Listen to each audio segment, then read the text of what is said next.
Ayan po, sa episode ito, ano po, sabay-sabay po ang harvest. Opo. Tayo po ay haharvest ngayon ng isang bundle na kamatis. Opo. Tapos, ito nagagayak pa po nitong mga leeks po ang lumabas doon sa ating paminhi.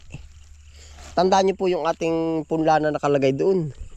Dito. Yung po ba nasa kan? Yan, para po sa ano, for anong tawag doon, yung paalala, babala. Yung pong ano, leeks ang nalabas. Hindi po sibuyas. Ano nga banta? For awareness. Oh. For awareness. Kung natatandaan nyo po ari, iaano ko po muna ari bago tayo humarbis. Tandaan nyo po yung nilagay natin dito na yung inilagay po natin dito na ano.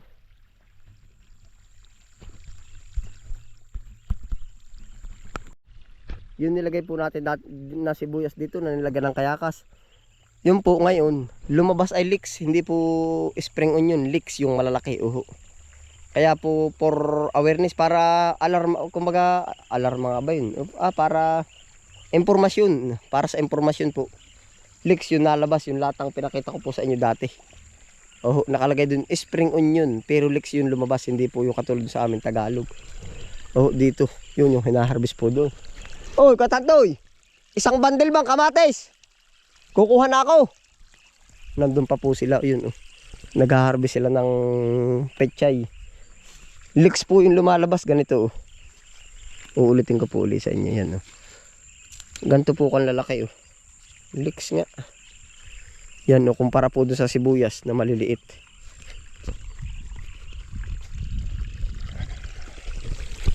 Sabay-sabay po ang order. Sibuya, pechay. Tsaka magmumustasa pa. Tayo naman sa kamatis. May upo rin. Yan ito. Upo.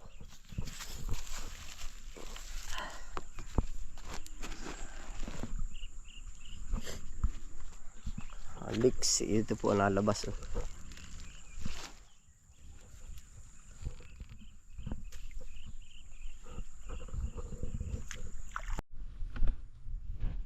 May mustasa pa rin ba? Meron po 4. Saglit din lang sa aking kamatis, inyo yan. Dali lang yun. Madali ang kamatis, ano? Baka ayaw nung hinog, ano? Ayaw ng overripe. Ay, sa bagay, titino rin naman. Naay po. Yan po sukal na yan, yan lahat ay ano? May kamatis. Yan. Kamatis. Yan po ating mga haharbisin. Dami Doon po tayo magmumula sa dulo. Yan.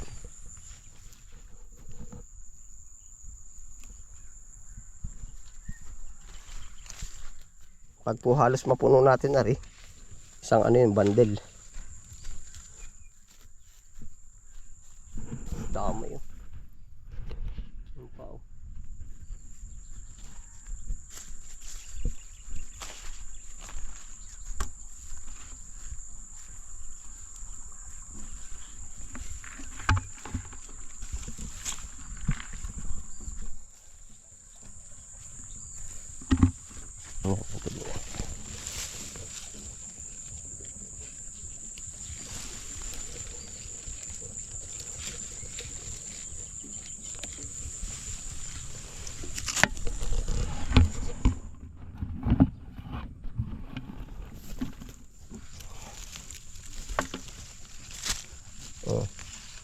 lalaki. Sa kabila yung iba.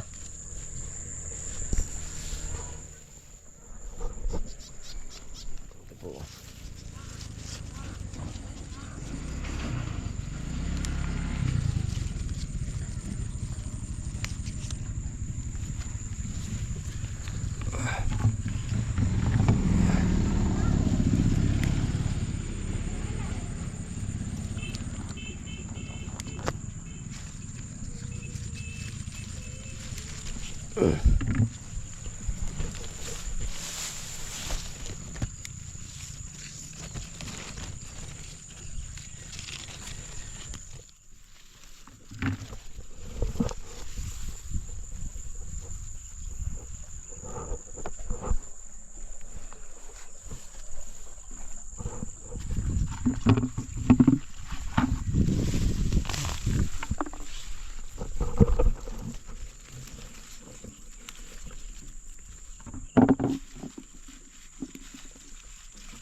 Yari na agad oh.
One bundle po ang pa-order.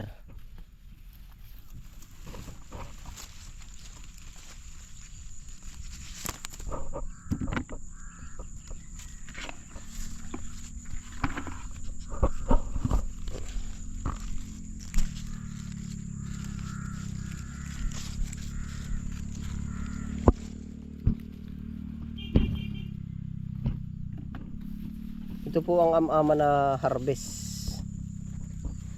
Gawa po ng paglahat ay garni. Tatanggihan ito ng buyer, ma-overripe.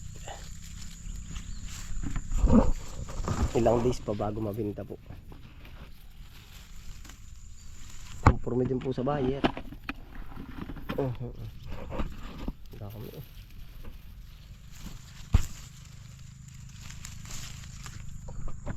Pero hindi pa po ito yung pinakamaraming bunga. Kung po hihits natin yung marami ba. Talagang yung mataas pa sa atin.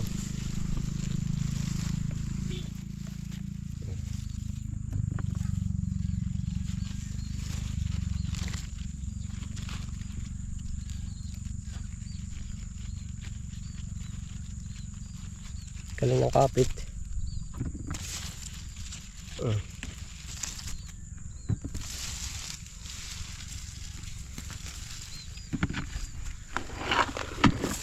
Malapit na po tayo makaisang bandel.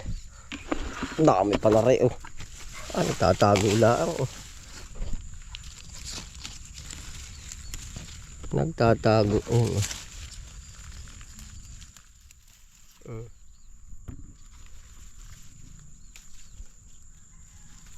Halos sa unang harvest po puro good ito.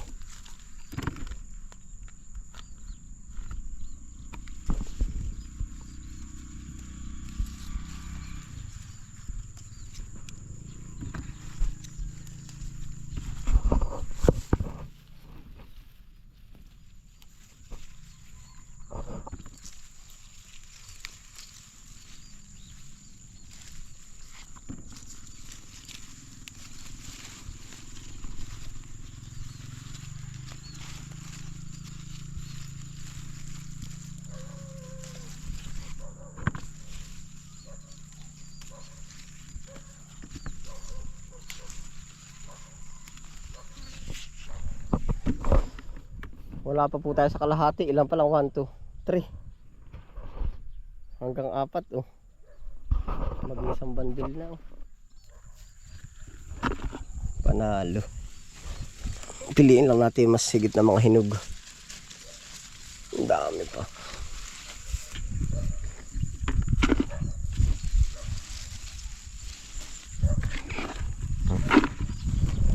Dami na rin oh.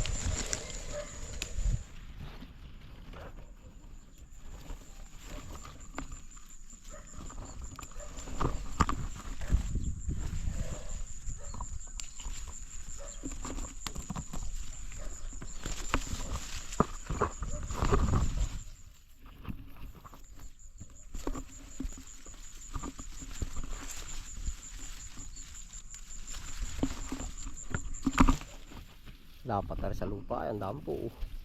Yan oh. Kapal.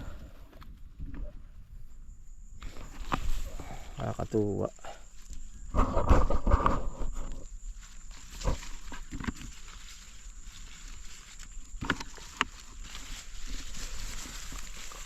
Daan pa po sa ilalim oh. Pag tagmahal po yung santing sa mahal kuha yan. Inaagad po, inaagar ang harvest. Kabila oh. Dali mo kay isang timba. Para 10 kilo na to. Wala na pong pili-pili, ang good na. Halos lahat po nang nalabas ay good ay.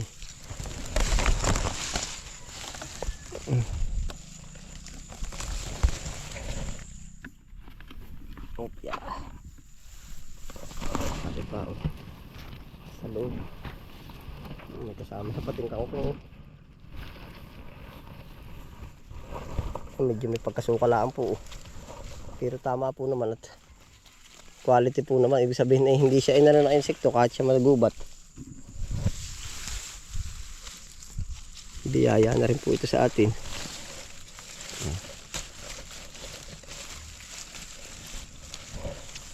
Ari isa oh. Punta siya sa rejig. Yung masyadong maliit.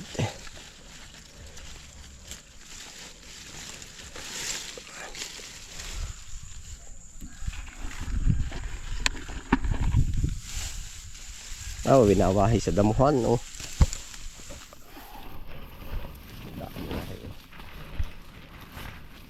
Pasensya na po, medyo may sukal.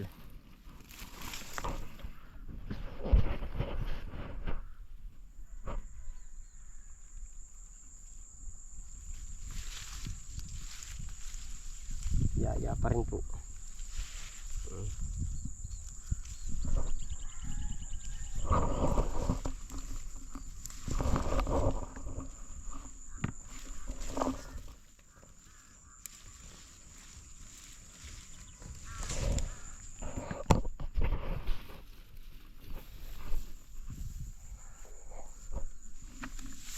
Parang may ano na to. Dami pa. Ilang tulos na? 1, 2, 3, 4. Ika-5 po. Parang mag 10 kilo na oh. Pupunin na nga naman natin. Ay ilang pare? 1, 2, 3, 4. Siyam. Ay daabutin ng hanggang 15 kilo po. Mababang estimated.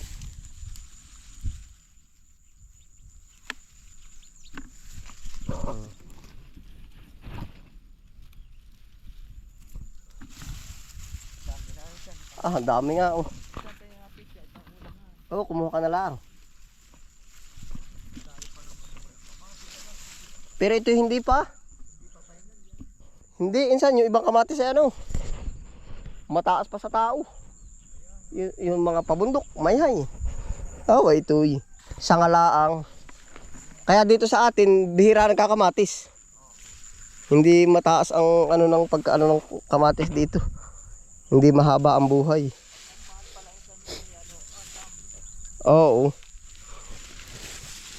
Nasaan na rin titignan. Nalaman din sa damo ang kamatis ay. Hindi na po natin nilinisan at pangpadagdag ano din po ng init.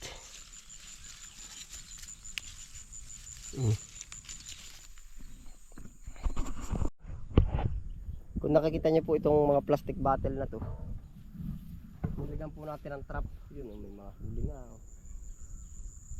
Yung mga fruit fly, dinadali niya.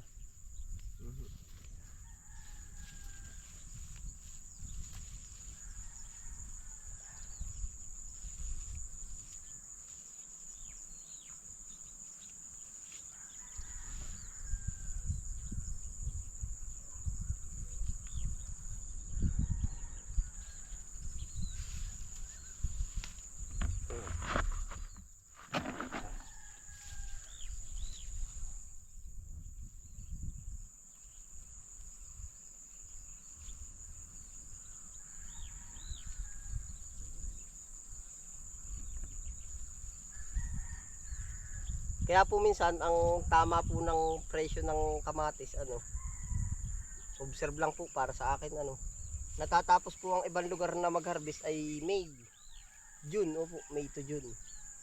Dapat kaya pagtatanim tayo niyan, kaya po minsan tumataas ang presyo ng ay September, October, November to December, opo. Unang-una mahirap nang mag-alaga. Hindi na po iba tumatanim, binabahaan taniman. Tapos ay mahina din po sa ulanan ng kamatis. Kailangan matataas talaga yung yung magiging ilalim niya. Pare, bubuwigin natin pare. Nakakatuwa oh. Pare sa.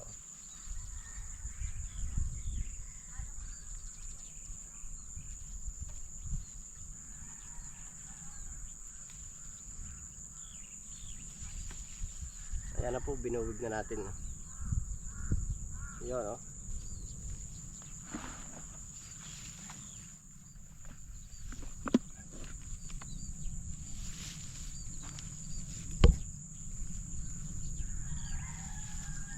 Yan, ito na po yung ating kamatis.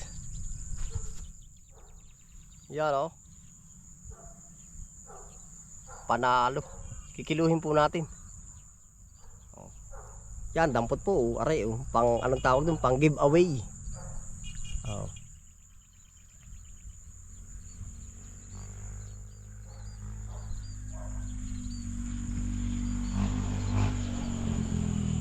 Siguro po aray, estimate ko may 10 kilo na talaga. Yun, magsasabi po yung kiluan. Tara po.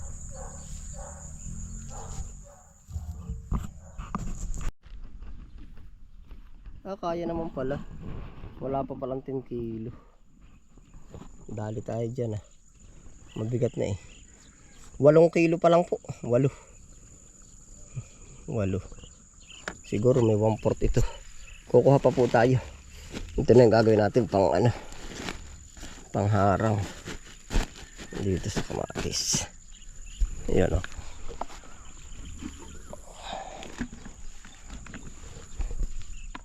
dadagdagan pa po natin.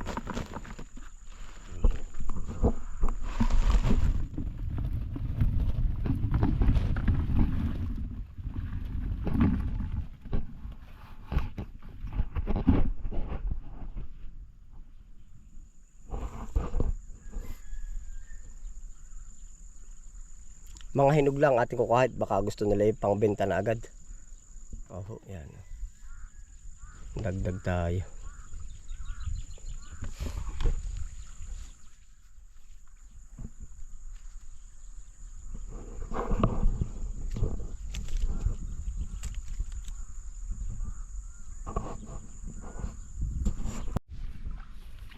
Mga hinog lang.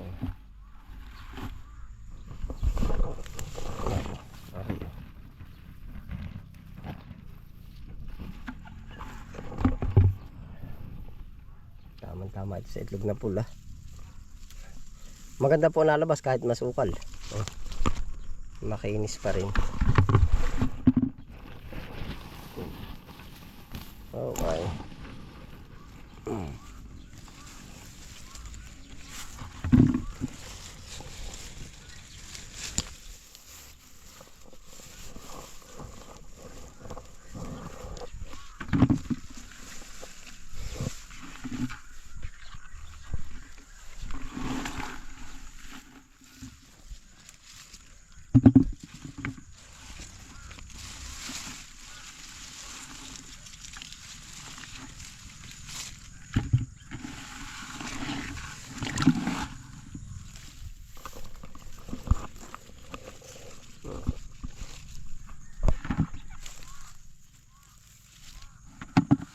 Kahit po masakit sa mata yung ating pananim sa sukal, nagbibigay po naman ng ani. Opo, yan.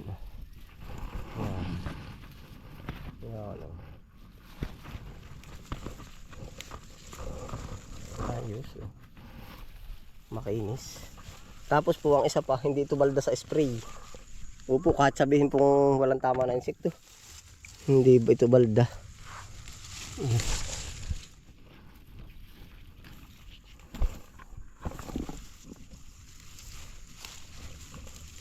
Ah, parang kalabasa.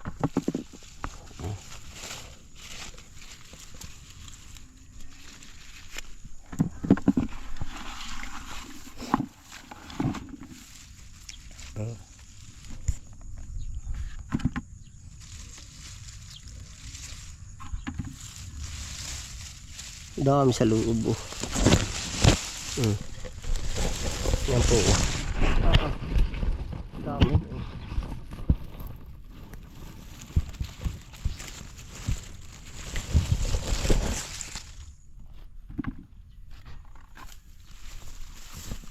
Shout out po sa mga magkakamatis. Pwede na rin po. Ari ano. Ba. Amoy mapipira na rin ari kahit ganun kasukal. Oh.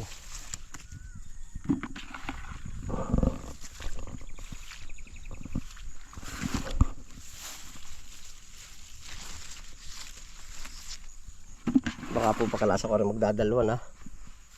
Dagdagan pa natin ng konti, hindi po na maano pag sobra. Yan. Puro hinog lang po pati ang ating hinaharbis. Yan. Oh.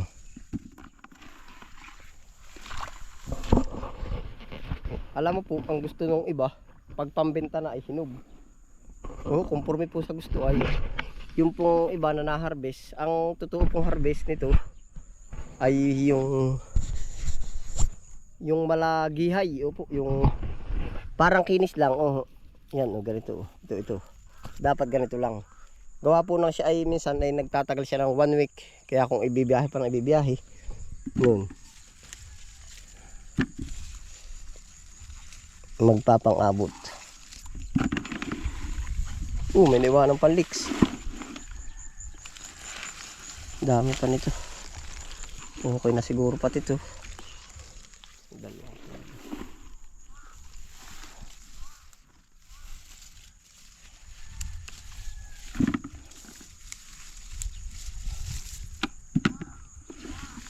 Sagad na natin para di na tayo babalik. Kalalaki yun. Class 1. Pagsunod medyo maliliit na po.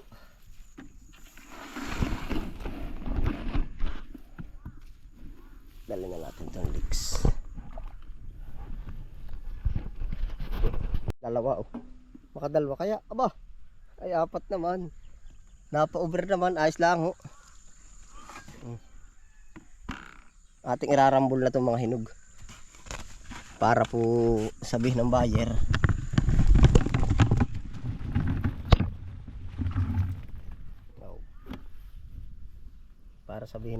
ay magandang tignan. Pagtaktak may mapipili na po. Pwede na pong pang market bukas. At bukas ay araw ng palengke. Pwede na siyang ipang market. May mapipili na. Meron yung iba mga pang stock ganito. Opo.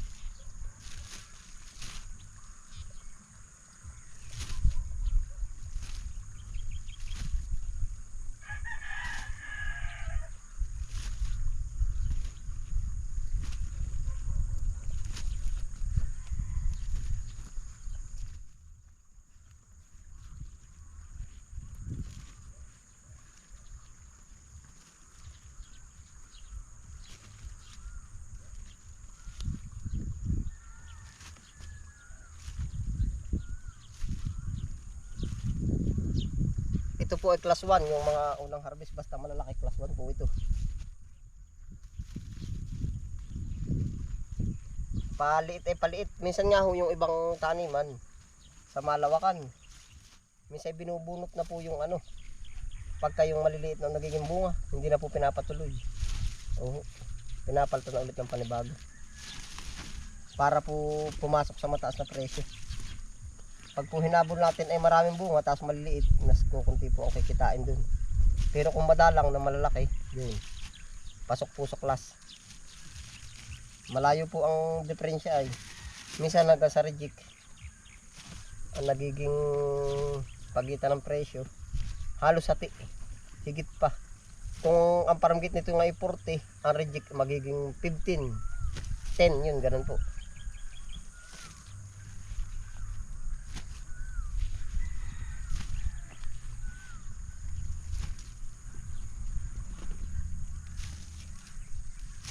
Pare po, upa souvenir. Dito na, alo.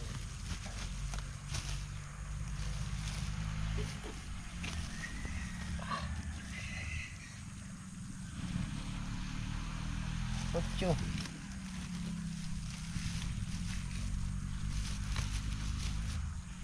Titira po natin yung maliliit. Ika nga ay reject.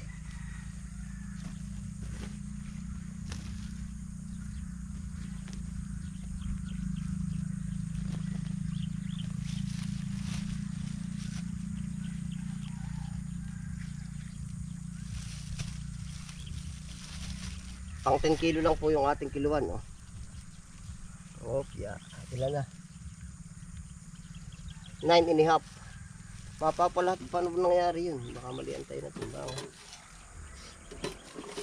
Kanina'y 8, dinagdagan ng 4.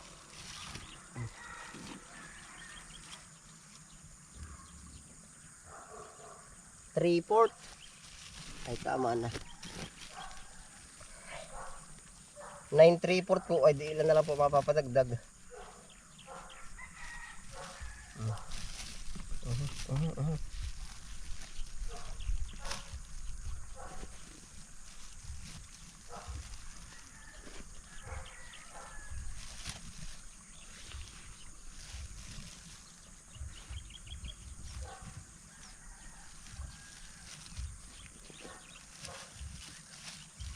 Ito po hindi natin ipapatong sa kiluhan at gawa ng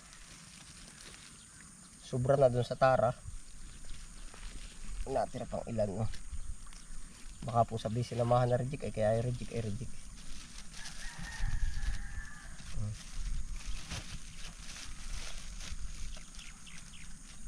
Lalabas natin yung ilang malaki.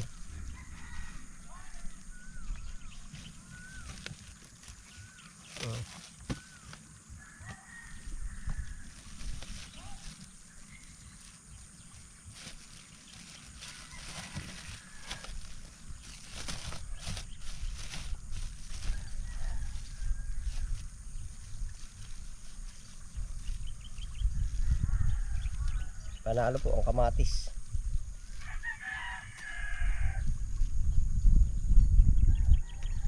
$30 to $45 po ang paramgit nito.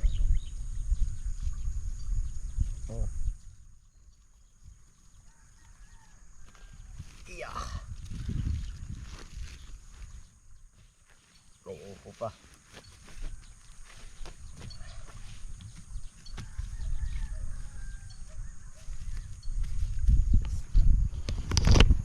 Ay, class na class, oh. Ang ganda.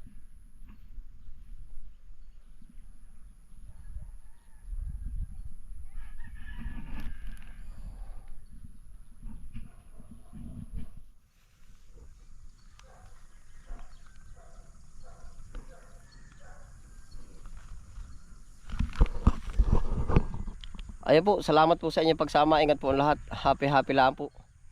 Bye.